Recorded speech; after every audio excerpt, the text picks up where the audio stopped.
What's happening, everybody? This is Superior Fandom. This is the Nate and Joe Show. I'm Nate, my partner Joe. What's up, guys? How y'all doing? We haven't been at it in a while, so we figured we'd chat at you guys for a little bit about a lot that's been happening in football, and now the old dance is happening. The March Madness is finally upon us. Can I just say, I know we said that we were gonna start with talking football first, but a lot of people haven't been paying as close attention as I would like to the NCAA and the NCAA tournament. It is one of the greatest postseason tournaments Wait, that so there is. how can you say not a lot? How can you say not a lot of people are paying attention? It's the most popular tournament next to the World Cup on the planet, for God's sake. No, look, I'm right there with you. You're preaching to the I don't know, the head of the head of the team here. But I was getting in arguments today about people who don't want to fill out their brackets. I was trying to talk to one of the Giants beat writers today about how he filled out his bracket, and he literally tweeted me back and told me to get off his lawn. So, What? yeah, seriously. Go figure. Fucking Giants fans. See, Yeah. it's a Giants fan. That's all that is. That's got to be it. But let's get into this football stuff. We can talk about Butler advancing later on. Jimmy Graham got traded to the Seahawks. I don't understand that. I haven't talked to you since it's happened. I'm sure you're probably shitting a brick. What do you think about this? Well, when it first happened, I was like every Saints fan. I wanted to crawl into a corner and just drown in my own tears. But I didn't answer any of my texts. I had people blowing me up on like everywhere. Seattle fans laughing at me.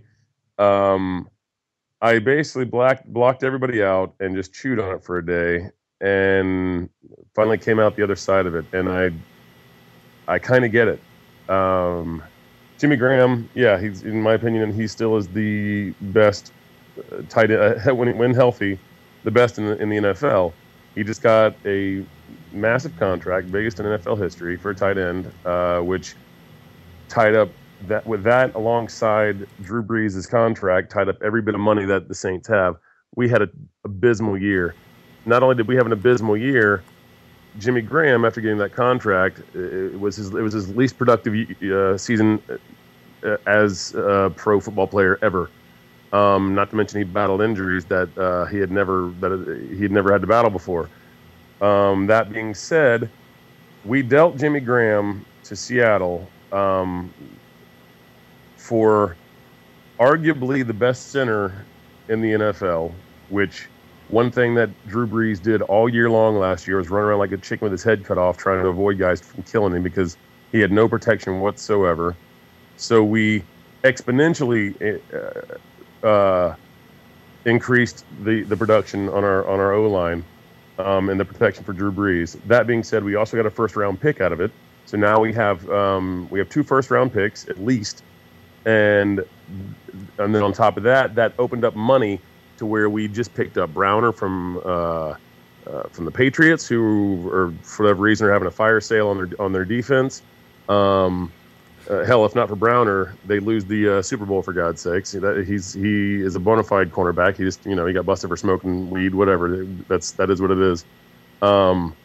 Not to mention that we locked up C.J. Spiller, which that dude he's been proven in Buffalo. I mean, he's been on Buffalo for I don't know how many seasons now, 4, 5, 6 seasons, and on that terrible team is still being productive. So there's that. We also got the linebacker from Miami and a 3rd-round pick for Kenny Stills, who restructured his contract. Like, none of these moves would have been possible if not for the Jimmy Graham trade. We were so far over the cap, it was kind of ridiculous. So, as much as it hurt me to see Jimmy Graham go, and the fact that he did go to Seattle, who we just have not been able to beat in the last 4 seasons, I think today, on paper, our team is better than it was before the Jimmy Graham trade.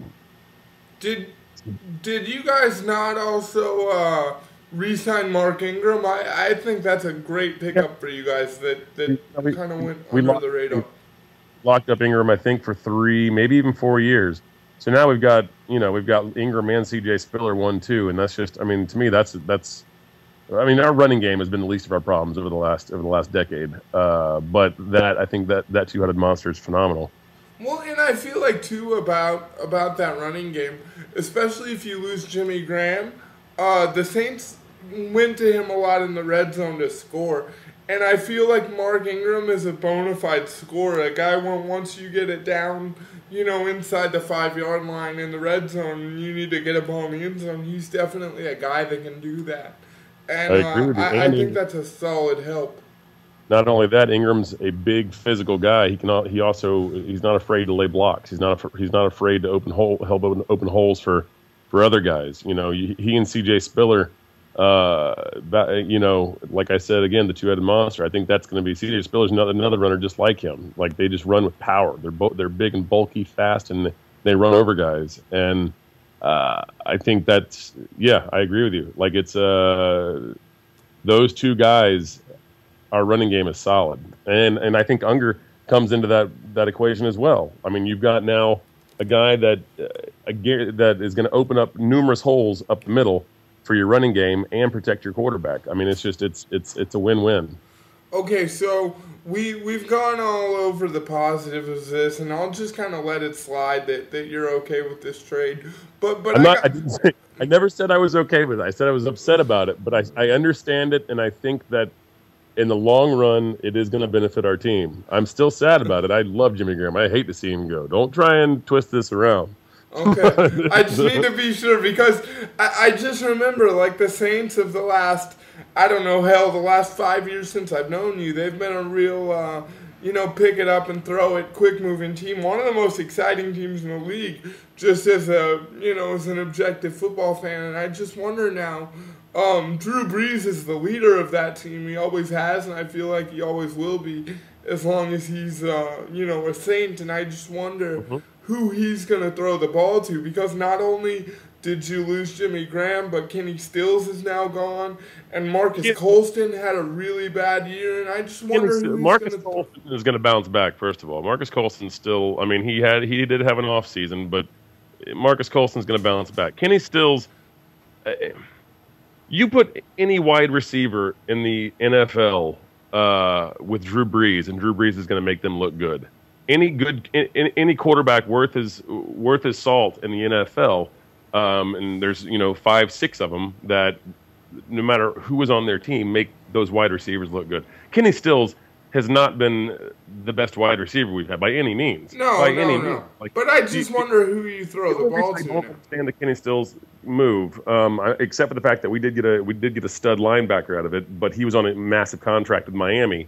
Kenny Stills was still on a rookie contract, so he wasn't costing us any money at all. But that being said, and I'm drawing a blank on the guy. Can you get on your Google machine? What do you need me to look up for you, buddy? Our linebacker, the Kenny Stills trade. I forget his name. The guy we got from Miami. I'll get it. Give me a minute. We'll come back to that. I'm just gonna finish with this. But as far as the Kenny Stills thing, Kenny Stills, even Drew Brees has been on record saying that like he's tired of Kenny Stills' work ethic. Like it's from what I understand, he's not the best team guy. He's not he doesn't work as hard as he should in practice. Kind of cocky. But I mean, and he was still on a rookie contract. The only thing he had going for him was the fact that Drew Brees was his quarterback and he was on a rookie contract. So I mean, and we get this massive contract from Miami, but we get a bona fide linebacker, we get a Pro Bowl linebacker, and he agreed if we pick him up that he was going to restructure his contract, which he did. We've got him for 5 years. He's making significantly less money, and we still have money to spare. So it's again, I actually that move I really do like. Like I don't Kenny Stills. I'm fine. We have plenty. Drew Brees has plenty of weapons. No matter who we get, no matter who gets on is on our team, Drew Brees will make them look good, no matter how bad they are. Okay, I hope so. It looks like that the linebacker in question might be Tremont Williams. I do believe. I don't know if that's the case. No, his name begins with an E. I don't know. We'll do that later. I've talked about too much Saints for one day. I'm having a hard time.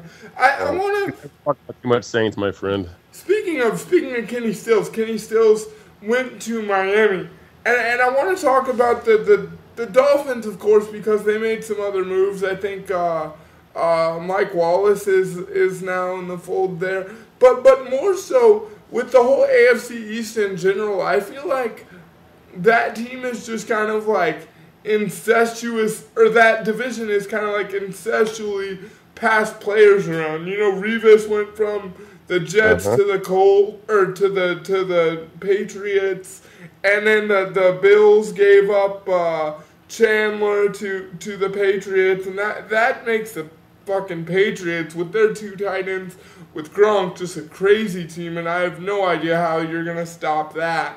I'm going to go on record saying this though: the moves that Miami has made, I think there's a new powerhouse in that division. I think the Patriots are going to get bumped out of their top spot in that division this year because the Dolphins already had the best defense in one of the best defenses in the NFL, and all they did was improve their defense. Not to mention they're adding weapons on offense. I mean, everyone is sick of seeing the Bill Belichick and the fucking Patriots win constantly. So they're doing what they can to unseat them, and I think that's what you're going to see. That I think Miami wins that division this year. I mean, it could happen just because I think the entire division is in flux. I'm just more of the belief that in the NFL, you go as far as your quarterback will take you. And I understand that everybody and their dad wants New England out of not to win anymore. For all those reasons. I mean, hell, I could go back to 2004 and the Tuck rule, at essentially the beginning of the Patriots run. Every year they won a Super Bowl, there was some type of controversy. I mean, they're not without controversy. That's their whole deal. Like, they just love to fucking cheat and bend rules and get away with it and win Super Bowls. I mean, more power to them. No, but that's my point. Like, they win all the time. So everybody can want to, take them off the top and say they don't deserve to be there and they cheat and what have you. And I don't know, I don't buy it. I forget the guy's name. I didn't look it up. I should have done this before we did this. But the New England, in their Super Bowl defense, Robert Kraft and the crew went out again this year and spent a whopping $825,000 on another receiver for Tom Brady to throw the ball to. So, it's not like you can say they're buying the league. Well, they need somebody. They don't really have a wide receiver core. They locked up. Did Vereen? Is Vereen there? Did they lock him? No, they locked up Amendola. I think Vereen's gone. Yeah, I think Vereen is still out on the market right now, which doesn't make any sense. I think Vereen is officially gone. I believe he is not in Kansas City, but he's, I don't know. He's one of the Pats. They won a Super Bowl and they cleaned house. I don't really understand it. Even that being said, I've talked to many of my Patriot fan friends, and they're even scratching their heads on Browner and Revis and Wilfork and Vereen, and I mean they decided that they're too good and they want to clean house, and I don't know. It doesn't really. I don't really understand what they're trying to do, and you can say all you want that Belichick, he does this every year and finds a way, but no, he doesn't. Like, you look at their Super Bowls in the past, they haven't cleaned house after they've won a Super Bowl. They keep, especially their defense, they keep a core crew, and then offense, they might switch some pieces around because of the contracts that are up or free agents that are up. But I mean, they've never. I mean, this is.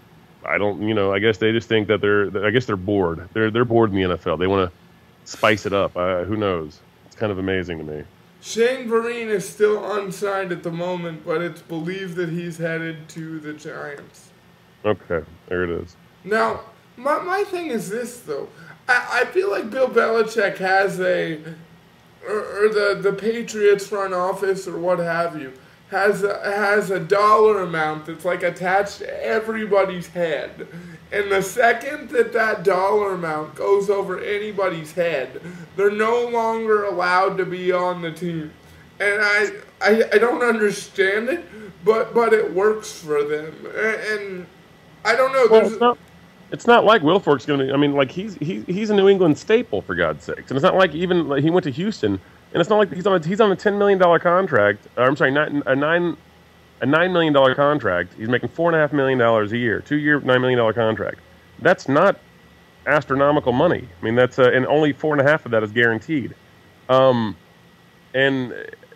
I don't understand how you let a guy who has been a lifer for you and just blood, sweat, and tears his entire career, who's a fan favorite, who's great in your community, you just, you basically kind of shit on him. You're like, go, walk away. We don't care. I mean, they could have easily paid him $4.5 million a year. Easily. Like, I don't understand that. And that's one of the things that's why I can never, ever be a New England fan, because they have no loyalty. Like, they love Tom Brady. Yeah, sweet. But everybody else, go suck a dick. Like, I really don't get it, I think the only clear thing that I learned from this is Robert Kraft is not Jerry Buss.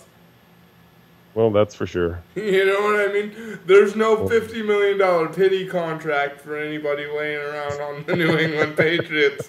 Let me tell you that. You're not going to get paid $25 million a year to be suited and booted with Robert Kraft. Shit. Doesn't matter how good you are. Well, as long as he's blowing Roger Goodell too, the Patriots are going to be able to do whatever they want to do. So it's right. That's just shit, makes man. me sick. What do you think of all this crap that's going on with the Eagles, man? Like, I'm okay with a lot of the trades, or a lot of the free agent acquisitions, rather.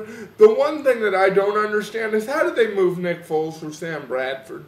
Well, okay. I got your notes on that, and I kind of disagree. Yes, you're right. Sam Bradford has injury plague, 2 ACLs, blah, blah, blah.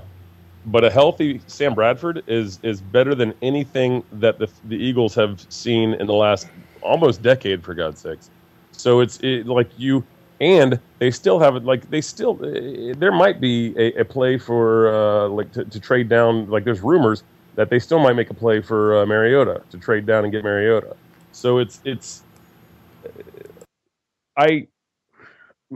Foles isn't that. I mean, he had a good season, but he's not that good. We saw him last year. He lost his job to Mark Sanchez, and Mark Sanchez, as we all know, he likes to eat assholes and fumble the ball.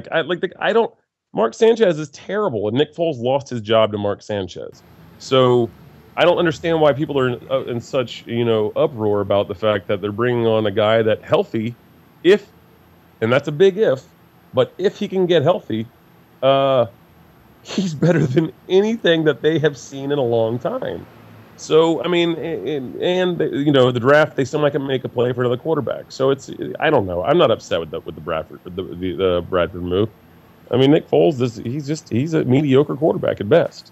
Let me play this out to you, and I already know where you're gonna go with this, but I want to do it anyway, just because I'm recording the fucking thing and there's nothing you can do. I'm not so sure that we have seen the end of Mark Sanchez. Mark Sanchez had a pretty decent year at the end of last year, and they went... No, Joe. He did not. He did okay. What are you talking about? Did you see the reason they didn't make the playoffs last year is because Sanchez was so bad in the last, 3-4 games. That's why they didn't make the playoffs. They were one of the best. They were one of the best teams in the NFL for the first half of the season, and then Dirty Sanchez came on board and had 2 games that were pretty decent. He threw for one for over 400 yards, another one he threw for 2-3 touchdowns. Yeah, see, that's okay. He did okay.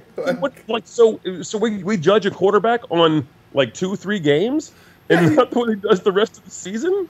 Sure. He was terrible. He was terrible the last 3 games of the season, and they didn't make the playoffs. He did okay. And that's when you're supposed to be good. He was not okay at all. At all. He is awful. The kid's just bad. He did okay. Well, okay isn't good enough to get you in the playoffs, is it? And okay is not good enough to win a playoff game. He had 5 starts last year, and 3 of them were over a 90 quarterback rating. And the other 2? Were 78 and 80. Yeah, that's really bad. Yeah, and with interceptions and no touchdowns. And that's at the time of year. That's when your team, your city needs you. The last 2 games of the year, they need you to be a stud. And he shit himself. Real quick though, those games against Dallas on Thanksgiving and Tennessee 4 days before on a short week with little preparation, they won. He was actually 4-1 last year as a starter. And the only game that they lost was at Green Bay when Green Bay was like cranking in the middle of November. All right, yeah, we're just gonna disagree on this console. That's fine. But Mark Sanchez. Let me get my point out about the whole Mark Sanchez thing, and here's where I'm going with this. The one thing that I think we can agree that Philadelphia did do well was shore up the line, the running backs after they let McCoy go. They got they upgraded. Yeah, they definitely upgraded. They got Matthews and Murray. Okay, and I look at that 2-back attack, and I see a guy like Mark Sanchez back there, and I see a guy like Chip Kelly working the magic, doing his fast-paced, definitely like West Coast oriented system, even though it's not a traditional West Coast offense. And I just can't help but think of Pete Carroll. And the NFL is the copycat league, and I just wonder if he's trying to bring back the old USC tailback U and trying to push for a title. And I would be really interesting to see how that plays out. And I'm telling you, man, I would do not bet against seeing Mark Sanchez in a meaningful competitive role against the Eagles. And if he's set up to succeed with those 2 running backs like he is, and not being forced to hold the ball like he was in the Jets offense and some of the other places, I think he could do really, really well. Not really, really well, but I think he could be effective. He could be an effective NFL quarterback. You take Dirty Sanchez and you look at the weapons he finished the season with last year. He had one of the most explosive players on offense in Darren Sproles, which still kills me that the Saints just let him go for peanuts and a hand job. And I don't understand that one either. That killed me. And then you've got LaShawn McCoy, Shady McCoy, granted, but he's supposed to be an elite running back. His wide receiver core was one of the best in the NFL, and he could not get that team into the postseason. And then now you look at what they were going into. They did upgrade at the running back. Wide receiver, what did they do? They let their wide receivers walk. They're gone. The Eagles are not a better team, and if Sam Bradford comes and he's healthy and he can actually participate and do something, or they trade up and get a quarterback that fits the offense like a Mariota, or hell, they're not going to get the number 1. They're not going to get Jameis Winston, but anybody will be better than Mark Sanchez running that offense. Period. He cannot run an offense for 16 games. He can't do it. It's I still stick to my guns. If that kid had actually spent one more year, he didn't even spend an entire year in college, for God's sakes. He started the year, he missed the first few games of his college season at USC. If he had spent, I think he had a lot of potential in the NFL. Even Pete Carroll begged him, saying he told him you were not ready for the NFL. Come back one more year, and you could possibly be the best, the best quarterback in the draft. You go number 1. No. He was ready to go. He was ready to conquer the NFL, and he's a terrible, terrible quarterback who fumbles. That's who he is. That's what he does. Look, Sanchi should have stayed another year in college. He wanted to party. Who are we to fucking? He wanted a paycheck. He knew he was going to get paid. He knew he was going at least first, if not second round. He's like, haha, fooled you. Yeah. Give me money. So I don't know. Yeah, no, I get it. Philly's going to be an interesting team, man. And by the way, and we can end on this because I don't know if there's much more to say, but I think it's really interesting that they just kind of let all their receivers go in Philadelphia, and the only one that they signed was Riley Cooper. Riley Cooper, I know. I don't know about that. I don't understand that. It's incredible. Oh man. But I mean, the other thing that we should talk about, I think, before we get off the football shit, is the Colts getting Andre Johnson and Frank Gore. Yeah, I think we both agree that that's pretty big. Yeah, they needed playmakers on the offensive side of the ball to go alongside with Luck. That's why they got beat in big games last year against New England, and they picked up two crazy good guys. And Frank Gore is like pro's pro, and I think he got out of the San Francisco situation right in the nick of time. Yeah, San Francisco's they're on a fast track straight down. Like they're a mess. Man, I'm telling you, anytime you want to trust your organization to Mr. Harbaugh over there, I don't know. I've never liked the guy. I've got questions. That guy's always been a little bitch. Good, solid, successful coach. But whenever something would go wrong, he would just never say, "Hey, my bad. We need to fix this." It would always be a big fiasco whenever something went wrong, both on and off the field.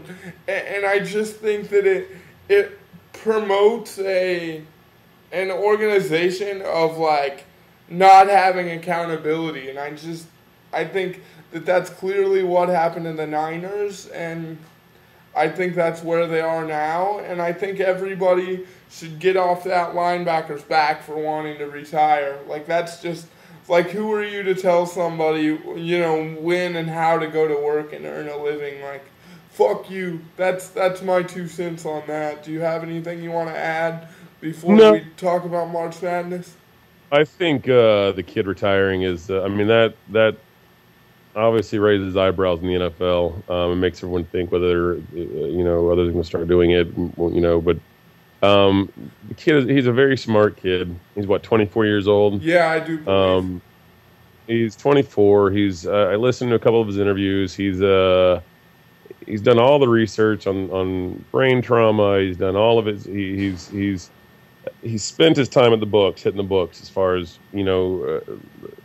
what's going to happen to him. In the long term. So I can't, if he wants to retire at 24, yes, he's already made some money. He's probably a smart enough kid. He's not going to go bankrupt in a year and a half. He's probably already invested a lot of his money. So it's more power to him. Do it. Do what you got to do. Not to mention he's on a team that is just derailed. So it's that probably made it a lot easier as well. So I don't know. I can't fault that kid. Yeah, and also, just one more thing before we close this up. Jake Locker also retired I think he was 26, the quarterback for the Titans. And I don't know, the fact that all these guys are just retiring like this, it just seems really sketchy. In the era of sports, and I think I can safely say that we're both bigger baseball fans, when you see guys getting $10, $20 million, sometimes into their 40s, and playing long and prosperous careers. To see these guys play this sport where their money's not guaranteed, the post-retirement coverage for any kind of medical, physical, or mental is, leaves a little bit to be desired. And then, to see these guys actually quit playing the game, that's, I don't know, that's just really scary and eye-opening to me.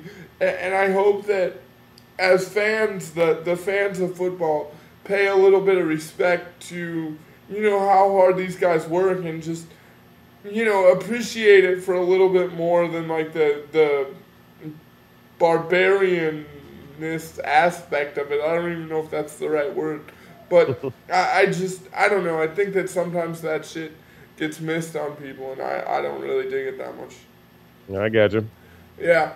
But, Hey, it's March, man, and like short of Best time of the year except for October. short of opening day, I think the Thursday and Friday of the NCAA tournament should be a crazy time for a holiday. You know, why not? I agree with you. I And didn't, we've talked about it in the past that opening day should be a holiday. That's just and that should be I'll just tell you, I didn't get shit done today. You know what I mean? yeah, right. Like Butler won, and like I don't want to get too crazy into picks or anything, just because like they're all wrong anyway.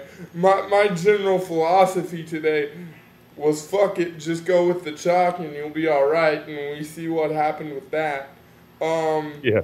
Well, 2 14s have already won today. They've 2 3s are gone, and an 11. Yeah, 11. that was a bullshit goaltending call. UCLA, I know it was Yeah. horseshit, but somehow UCLA, who in my opinion didn't even deserve to be in the tournament, knocked off SMU for God's sake. So that ruined me. I had SMU on both my sheets going to Elite Eight. Yeah. But, I mean, I'm sure there's a Larry Brown joke in here somewhere. I just haven't quite figured it out yet, you know. But I don't know. Yeah. Are you convinced that Kentucky's going to win this thing? Oh yeah, without question. I don't want to say unchallenged, but I kind of do feel like unchallenged they're gonna win it. No, well, I agree that I've got them winning on one of my sheets, and I've got Gonzaga winning on another, but. They're going to be challenged. I mean, hell, they were challenged throughout the year. You know, I mean, at their house, and the tournament's completely different. It's a young team. They're all, the majority of them are freshmen, except for the twins. When you say challenged, like let's just put some perspective on that. Like, what do you think the closest score of the tournament's going to be, and what round do you think it's going to be in? Against Kentucky? Yes. Well, I think after the way Notre Dame played today, I don't see Notre Dame giving him a challenge. I thought Notre Dame was going to lose today. I was like, that almost blew me away. That's a good question. Also, Kansas is hurt and lacks scoring. Well, their number one scorer, he's not playing in the tournament, so it's yeah. I don't know. I wish I could tell you. I don't know. But that's the thing. It's March Madness, and what's great about March Madness, why everyone loves it, is you have these teams that can come out of nowhere and give a team a challenge. I honestly don't think that they're going to blow out who Manhattan. Is that who they're playing? Yeah, today. Yeah. Yes. They're not going to blow them out. They're going to, what is this? The team has nothing to lose. They're going to come into the tournament, with a chip on their shoulder and like, look, we're playing the best team that in the land that could probably be in the NBA and beat a couple teams. Let's go and give it our all. I think they get beat probably by 6 or 8, but I don't think it's going to be a blowout. No way. I'll tell you what. I think Cincinnati could possibly give Kentucky a run for their money if they get by Purdue. Which they won't, but carry on. And I think Maryland could give Kentucky a run if they get by Buffalo. I mean, but Buffalo they might be a silent menace as well. Buffalo. Bobby Hurley, dude, that's one of my favorite basketball players there ever was. You don't have to talk me up on Buffalo, man. So I don't know. It's not going to be easy for Kentucky. Obviously, they have the easiest march to the Final Four, but I don't know. You got the Shockers in their group. The Shockers could give them a run for their money. Who knows? I'm gonna be a little bit more concise with this. I don't think they get in a game closer than 12 points before the Final Four. You're out of here. I'll put money on that. All right, we'll put a gentleman's bet, Shaw Jameson, on that Kentucky doesn't get a game less than 12 before the Final Four. That's fine. I think you're gonna owe that to me by the end of the day. That's fine. I can live with that. But real quick, yeah. How many sheets did you fill out? Just one. Okay, and you took Kentucky. All right. Yeah, I took Kentucky. I had Kentucky over Villanova. Oh yeah. You love Nova, don't you? I do. I love Nova. I think in a year put it to you like this: if Kentucky wasn't if Kentucky wasn't in the question, if Kentucky was like the 76ers, I think Villanova would clearly be my favorite of this entire tournament. And then like a distant second would probably be Gonzaga. But I just really love the way that Jay Wright has those three guards playing. I think Ryan Arcidiacono and Hilliard are awesome. I think Javon Pinkston and Ochekfu, the big guys, are good. I think that's a team of adults, and they just flat out don't get rattled. Okay. I've got Villanova losing on one of my sheets to NC State in round of 32. And then on my other one, I've got them losing to Northern Iowa in Sweet 16. No faith. No faith. So it's funny that we talked about this, and I needed to get your perspective because I haven't been able to talk to you that much. But there's been some shit going on about how different conferences, particularly in the Big Ten, we're going to eliminate freshman eligibility for athletes or try to. Yes. There's been some discussion that the NBA's got some crazy TV deal money that's like gonna put a $2-figure billion injection of cash into the league over the next 3 years. So they're gonna increase the salary cap and just have a lot more basketball related income. So they've talked about expanding their draft and creating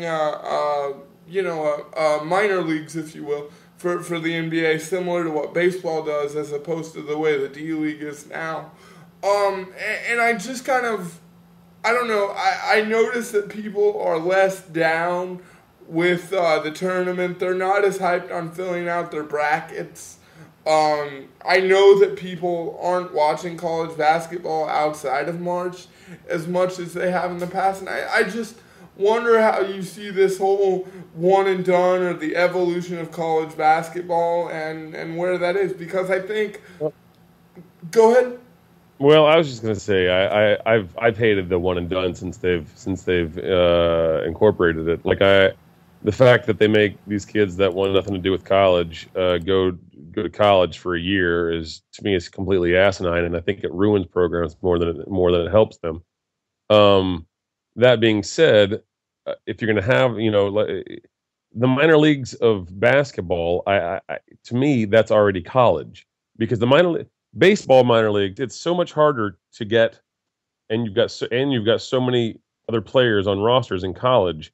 3/4 of the guys playing in college are never going to make it to the show. More than that, probably.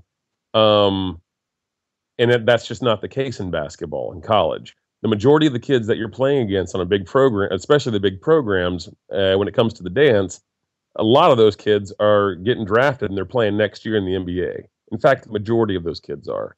So the competition level is just it's completely different to me. Like to me, college basketball is already like the minor leagues. Right, but Nate, if I could stop you for a second, you're right that it is kind of the minor leagues of basketball. That's what the NCAA is at this point.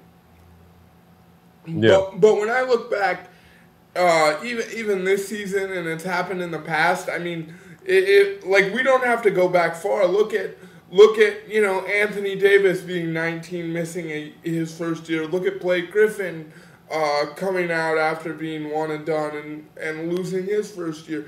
You look at guys like Joel Embiid, same thing. Nerlens Noel with Philadelphia. Injuries have been prevalent. Yeah, like, I know. Jabari Parker, Julius Randle this year. Like I just named 10 first-round draft picks, lottery picks, like lottery, can't miss lottery picks. Yeah. Off the top of my head. And why not give them somewhere else to play, a shelter, if you will? Because here's the thing about college basketball. It is kind of the minor leagues, and if you are at a major university, you are playing against a top-notch competition. But you're also playing against peers. You know what I mean? You're playing against guys that are also 18 to 22. What happens when you're doing that on a 35 games a year schedule, and then you go after a year? This is 500 days from being removed from playing high school basketball. And then you're going to go up and you're going to play DeMarcus Cousins, LaMarcus Aldridge, and Marc Gasol in the same week. Like, your body's not ready for that. And I think the NBA has to do something, whether it's working with the NCAA or creating a minor league or some combination of the two, where you just, like, where you prepare these guys' bodies for what it is to go and compete at the highest level against grown men. And I just think that's sorely lacking. The grind of whatever 84 games, I get it. I understand what you're saying. Yeah, and also too, like, you see stuff where, like, even look at, Derrick Rose is probably a bad example for what I'm trying to say, but, like, the opposite of Kawhi Leonard. You know how, like, Kawhi Leonard came from San Diego State, and he played for 4 years, and he went into a really good team and a really good system, and, like, was awesome. You know what I mean? Like, he was, like, coddled, for lack of a better term, and it, like, made him awesome. And, like, I feel like if they did a thing where, like, a team could draft a guy or he could go back to school like they do in baseball, like, it would allow kids to, like, be in a system that fits them, and maybe make it so that, like, they don't waste their talents. You know, a guy that I think of like this would be more like Dion Waiters. You know what I mean? Dion Waiters is an awesome basketball player, but he just never could, like, figure it out, and I don't think he ever had the right coach. And sure, there's other factors, but, like, maybe if you keep him in a minor league system for a year or two, like, that's fucking, like, I think that's cool. Like, look at Derek Williams from the Sacramento Kings. Like, same point. Like, there's a lot of these guys, you know what I mean? They're, like, right now they're kind of on the fringe of being in and out of the league, but I just don't see, like, I don't see a problem in putting a legit minor league in there to give those guys a place to go to figure out their shit and be better basketball players. I gotcha. No, I can't I can't disagree with that. And the NBA definitely has the resources to make it happen, the money to make it happen. It's just a matter of doing it. And Adam Silver, all he wants to do is put his stamp on this, and he already has in a way with the whole Sterling situation that he dealt with. He did great with that, by the way. Yeah, he did. But this would be huge if he made something like this happen. It would be, I think it would be massive, and he would definitely leave his name in infamy.